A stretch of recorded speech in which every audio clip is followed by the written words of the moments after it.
Hi ಎಲ್ಲರಿಗೂ ನಮಸ್ಕಾರ ಸ್ನೇಹಿತರೆ, welcome to my back our channel. ನೀವು ನೋಡ್ತಾ ಇದ್ರ ಕನ್ನಡ ಜಗತ್ತು ಅಥಣಿ ಚಾನಲ್ ಅನ್ನ.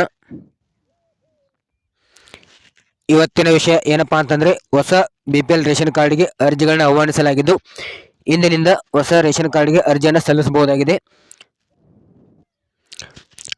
ಹೌದು ಸ್ನೇಹಿತರೆ, ಪಡಿತರ ಚೀಟಿ ಎಂದು ಪ್ರತಿಯೊಬ್ಬ ನಾಗರಿಕನು ಕೂಡ ಬಹಳ ಮುಖ್ಯವಾಗಿರುವಂತಹ ಒಂದು ಗುರುತಿನ ದಾಖಲೆಯಾಗಿದೆ ಅಂತ ಹೇಳ್ಬೋದು.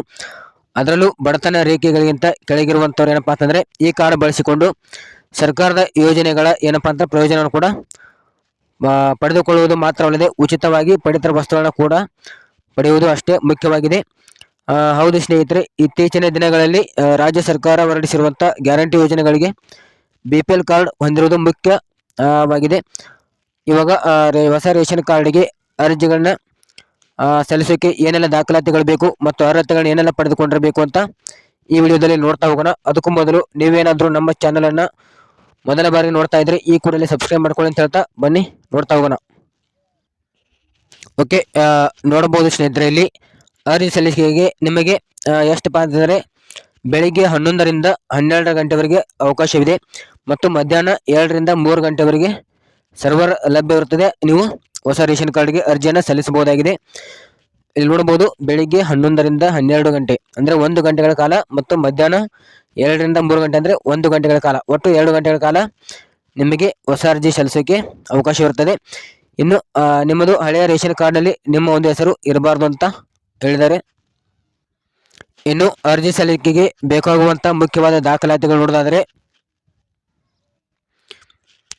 अन्यದ್ದು ಆಧಾರ್ ಕಾರ್ಡ್ ಕಡ್ಡಾಯ ಬೇಕಾಗುತ್ತದೆ. ಆಮೇಲೆ ಜಾತಿ ಮತ್ತು ಆದಾಯ ಪ್ರಮಾಣ ಪತ್ರ, 6 ವರ್ಷದ ಒಳಗಿನ ಮಕ್ಕಳಿಗೆ ಜನ್ಮ ದಾಖಲೆ ಕಡ್ಡಾಯವಾಗಿ ಬೇಕಾಗುತ್ತದೆ. ಅಂದರೆ ನಿಮ್ಮ ಒಂದು ಜಾತಿ ಪ್ರಮಾಣ ಮತ್ತು ಆದಾಯ ಪ್ರಮಾಣ ಪತ್ರವನ್ನು ಯಾವ ರೀತಿಯಾಗಿ ಪಡೆದುಕೊಳ್ಳುವುದು ಅಂತ ನನ್ನ ಹಿಂದಿನ ವಿಡಿಯೋದಲ್ಲಿ ಕೂಡ ತಿಳಿಸಿಕೊಟ್ಟಿದ್ದೀನಿ. ಇನ್ನು 6 ವರ್ಷದ ಒಳಗಿನ ಮಕ್ಕಳಿಗೆ ಏನಾದರೂ ಇದ್ದರೆ ಅವರ ಒಂದು ಜನ್ಮ ದಾಖಲೆ ಕೊಟ್ಟುಬಿಟ್ಟು ನೀವು ಹೊಸ ರೇಷನ್ ಕಾರ್ಡ್ಗೆ ಅಪ್ಲೈ ಮಾಡಬಹುದು.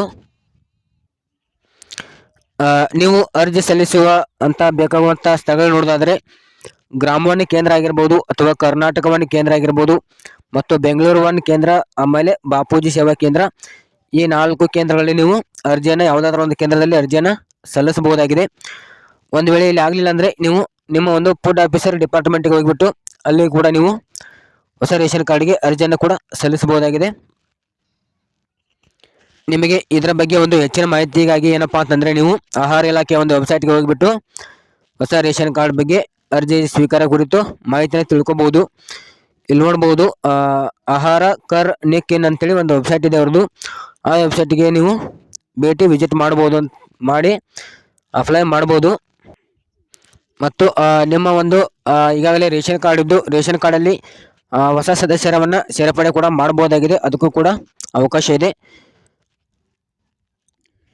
ನಿಮಗೆ ಏನಾದರೂ ಇಲ್ಲಿ ಮಾಹಿತಿ ಸಿಗಲಿಲ್ಲ ಅಂತಂದರೆ ನೀವು ನಿಮ್ಮ ಹತ್ತಿರದಲ್ಲಿರುವಂಥ ಗ್ರಾಮವಾಣಿ ಕೇಂದ್ರ ಆಗಿರ್ಬೋದು ಅಥವಾ ಬೆಂಗಳೂರು ವಾಣಿ ಕೇಂದ್ರ ಆಗಿರ್ಬೋದು, ಕರ್ನಾಟಕ ವಾಣಿ ಕೇಂದ್ರಗಳಿಗೆ ಭೇಟಿ ಕೊಟ್ಟು ನೀವು ಅಲ್ಲಿ ಇದರ ಬಗ್ಗೆ ಹೆಚ್ಚಿನ ಮಾಹಿತಿ ಪಡೆದುಕೊಂಡು ನೀವು ಹೊಸ ರೇಷನ್ ಕಾರ್ಡ್ಗೆ ಅಪ್ಲೈ ಮಾಡ್ಬೋದು ಅಂತ ಹೇಳ್ತಾ, ಓಕೆ ಸ್ನೇಹಿತರೆ, ಈ ಒಂದು ವಿಡಿಯೋ ನಿಮಗೆ ಹೆಲ್ಪ್ ಆಯಿತು ಅಂತ ಅನ್ಕೋತೀನಿ.